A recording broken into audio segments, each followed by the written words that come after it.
Kain tayo. Bago kumain, maghugas tayo ng kamay. At sa paghain, tulungan ko po kayo, Nay.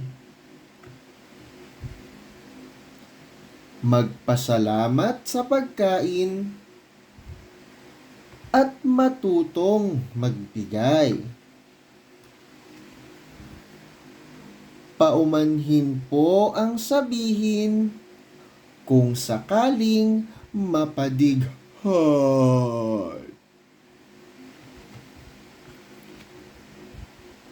Kung aalis sa mesa, magpaalam kina tatay.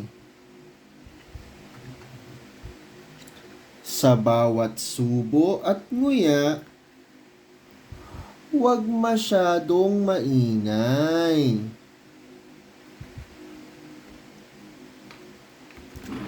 Masarap talaga ang salo-salo pag tayo'y sabay-sabay.